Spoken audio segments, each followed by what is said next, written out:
This phone takes the idea of an ultra smartphone and flips the script. We're not talking bigger cameras and that's it. We're talking a redefinition of what smartphone cameras could actually look like. Larger batteries, super fast charging, ridiculous RAM and storage, and a phone that, if I'm totally honest, might have actually gone a little out of hand. There are smartphone releases that every now and then do something so differently, you have to consider whether or not it was truly worth the effort. And this is one of those. One of the most exciting, interesting, perhaps eccentric devices that I have had the pleasure of getting my hands on ever. And we have to talk about it. So let's do that. I'm going to jump straight into the key topic here because, well, I just have to. You've heard of bigger main camera sensors, bigger telephoto sensors, bigger ultra-wide sensors. But what if you kind of mixed and matched all of the focal lengths around? Because that's exactly what Vivo has done here with the insanity that is the X300 Ultra. Most smartphone 1x cameras, the default camera you open your phone into, are 23 to 24mm in a field of view. This is 35, something that the likes of the immensely popular Fuji X100 VI have. A very popular documentary style focal length, and actually Vivo has called it the documentary camera. On many phones you can actually crop into 35mm with the 1x camera in the camera app itself. This though is a fixed 35 as the primary 1x, and the effect this has on the 200 megapixel 1/1.12 inch sensor in the X300 Ultra is more than just numbers. It makes the photos feel less like phone photos. Not because of any objective quality, but the subtle shift in perspective and distortion with the new field of view. I love it when phone makers try something new like this, and honestly, I have absolutely no problem with what Vivo has done here. It does mean you either need to step further back from your subject compared to what you're used to with your main camera on your personal phone, or alternatively switch to the ultra-wide camera, which itself is a beastly setup. It's a 50 megapixel 1/1.28 inch sensor, so about the same size and resolution of the main camera in Apple, Google and Samsung phones, even their best models. And it's a beauty. It starts off at 14mm, which is pretty normal, but you can crop into 28mm to give a field of view and perspective a lot closer to what you might be used to in a normal 1x camera. And honestly, it makes a lot of sense. Most ultra-wide cameras are about a quarter of the size of this and usually fall way short of quality expectations, especially compared with their main cameras. When the light isn't perfect, they fall apart, and they tend to add quite a bit of distortion. But what Vivo has managed to do here is honestly incredibly impressive. It's not perfect, there are times where I did feel like the normal 1x would have been beneficial, but actually by and large I think this layout is superior, and this is the first phone I've ever tried that truly balances all of the sensor sizes really nicely. Competitors Xiaomi and Oppo use far lesser ultra-wides, which can be quite disappointing compared to the full suite on their phones, but this fits right in. Chinese ultras have been known for their massive telephoto sensors for a little while now, a few years, but this one is no different. But where it doesn't quite match the sheer sensor size of the Pura 80 Ultra or the Find X9 Ultra, it does of course have that ultra-wide that is several times larger. This telephoto is a 200 megapixel 1/1.4 inch sensor with about an 85mm equivalent focal length lens, and it does have macro capabilities too. And though it isn't the king of the telephotos I'd say, my word can it take some fantastic images. It gives you that silky out of focus foreground and background in stills and video without the need for any kind of software processing, any kind of portrait mode, and the considerably larger sensor than normal means it can perform, much like the other two sensors on the back here, in way more environments and scenarios, which makes it a lot more reliable too. Except when it isn't. Look, this hardware is absolutely world class. I love it. But the software processing, even with the Zeiss branding, does leave something to be desired, which feels bonkers to say out loud when you consider how much this phone costs. We're going to have to sit down for this one. €2,000. So the majority of the photos in the X300 Ultra are great, I am a fan, but every now and then it either denoises details out of the image, which is just very strange given the sheer sensor sizes here, or gives you some serious smoothing at the higher zoom ranges, and in other times it will turn human faces into uncanny horror shows. Okay, my boat isn't exactly beautiful, but what the hell is going on here? And this is on the default 35mm, by the way. Technically, on paper, the best camera of the three, and I haven't cropped in. Why are we employing so much software help when the hardware is meant to be the highlight of the whole phone? The reason people will even buy the phone is the massive sensor, the massive set of cameras on this. Again, it's not all the time, but it shouldn't be happening. Sort your crap out, Vivo. I had a bit of time to play around with the video on this phone and I found the Ultra HD 4K 60, 30 and 120p footage to look fantastic. I'm a big fan of how this thing handles colours in standard video, but you can shoot log, which is then potentially being shot in either HEVC, H.264, even APV, like what Samsung is doing on its Ultra now. And I used the Panasonic to Rec 709 CST and Resolve for those interested in converting their footage, as I found that's the workflow that seemed to fit, because there's no recommended CST on their website. Honestly though, it has been a pretty good experience since I found out that information. These are some of the very best cameras ever put into a smartphone, and there are truly heaps of modes, settings, features to play around with, so that even if you're a super keen photography or videography enthusiast, you are likely to find something on here that you are going to enjoy playing around with. I have no problem saying that the hardware balance here is perhaps the best ever put into a phone. But when the software is admittedly feeling worse than I could use on my old Pixel 7a or Pixel 6a, well, that's a problem.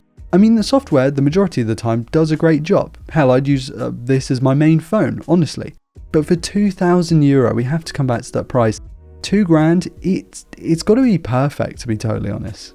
Vivo, you need to sort that out if you want people to take your brand seriously in Europe, and given that it's probably a software update away from being fantastic, well, there you go.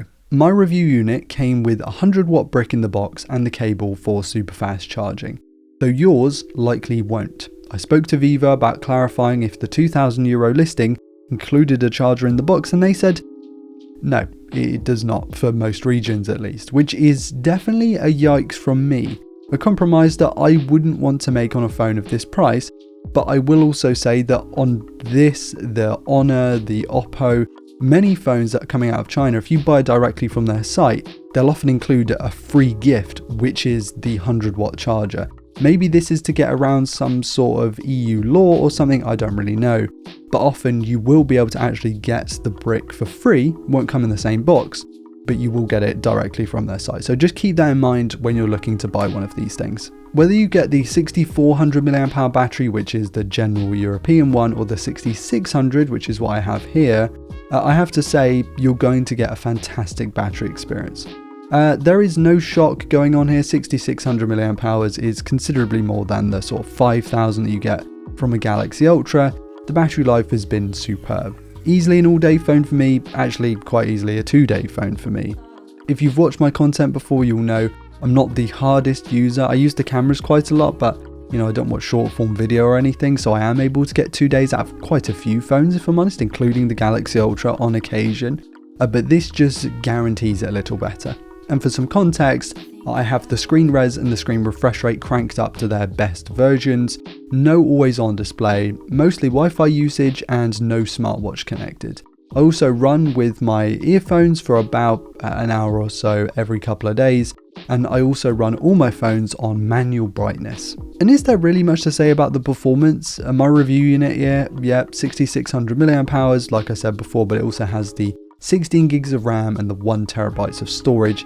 So pretty much the Goldilocks combination, and it has been spot on with everything I do.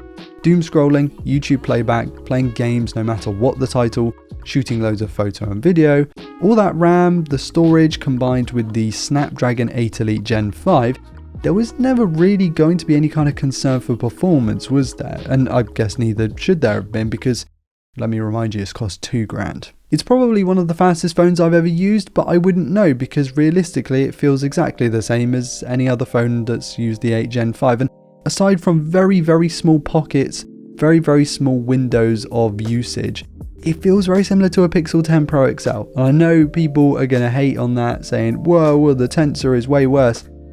Realistically, you can't feel the difference unless you're really pushing the phone. I did appreciate the display more than I thought I would. It's a Quad HD Plus 144Hz AMOLED, gets ridiculously bright, and since I ran it at the highest settings possible, I got to enjoy it at its best. It's totally flat, so viewing angles and glare weren't really a concern, although the front glass coating isn't quite as good as what Samsung's putting on its phone for anti-glare at the moment. I don't watch loads of videos on my phone, maybe 5 or 6 long forms a week, and they look fantastic on here. The in-display fingerprint scanner is one of the very fastest I've ever used, very accurate and very reliable, which is something I didn't really notice until I tested it on video. Like, I registered my fingerprint and I was like, yeah, this scanner's pretty good. Then I recorded how fast it was able to register my thumb, nearly instant. Look, the design I know is not going to be for everyone. Several people have told me in person, as I've been reviewing this thing, they would never own a phone with a camera bump this big. I guess that's fair enough, but then you don't get the great cameras like these are able to have because that camera bump is larger. I really like the green shade on here. I think the rest of the design looks really nice. It feels great in the hand with the IP68 and 69 ratings, meaning that you can go out in British weather and it's absolutely fine. I'm glad they didn't go for a camera control type thing on the side here, because honestly that would have soured it for me, and I do have the Oppo Find X9 Ultra here. Yeah, why do we have to have camera control on these things? It's also a mammoth, so anyone with tiny hands, it's going to be a struggle with this thing. Plan accordingly, get a case, something like that.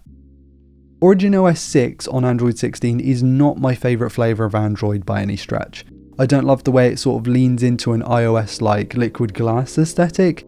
I find software that attempts to copy Apple to be cheap, nasty and tacky, and hey, Oxygen OS on the OnePlus has been like this for a while. I will not shy away from saying I did not like when OnePlus was also copying Apple, so yeah, it seems to be a problem on ColorOS, HyperOS, MagicOS, now Origin OS on the Vivo. It's a very functional operating system, it has lots of modes, settings, customization options, and if you're a software geek, this is probably quite thorough, to be totally honest. Software talk sends me to sleep though, so yeah, I haven't gone into major detail here. Vivo is promising 5 major OS upgrades and a further 2 years of security patches, which is pretty good. It's certainly ahead of where Vivo was a few years ago, but obviously it's not competing with Google or Samsung for the full 7 years of OS upgrades. A bit of a compromise. $2,000, do you really want to be compromising? But I guess one that I see is fine, because will I be holding onto this phone for 7 years plus? I'm not sure. Perhaps a phone at this price shouldn't come with any real compromises. You can let me know in the comments what you think about that, because I don't know if maybe I'm just a little bit jaded about this right now. When you think of an Ultra phone, you probably think of something like the Galaxy Ultra line, when in fact that phone really hasn't been Ultra for a good few years now. Xiaomi, Oppo and Vivo have been making proper Ultra tier models.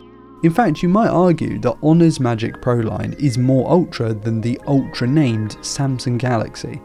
But where the Vivo X300 Ultra needs to improve drastically is in those fine details that make a phone truly great. You won't be finding copycat software design or uncanny photo processing in a Google Pixel, Apple iPhone or Samsung Galaxy. And those are the models that people are actually buying. Can I recommend the Vivo X300 Ultra? Well, if after everything I've said today and that you've seen today, you're still considering it, that means that you're probably happy to live with its set of compromises that I've laid out for you. And for that insane price, you know what? Fair enough. If that's the case, go nuts. It's a really nice phone. It's one of my favourites, I would say. But for those who are a little more skeptical, a little less certain about the X300 Ultra, I'd say hold out for some software updates to come in and try and iron out some of those creases, because the hardware on offer here is truly ultra class. It might be the best in a phone, but can they make it stick? The Vivo X300 Ultra is off the wall, it's wacky, it's mental, and in some ways it's too far gone.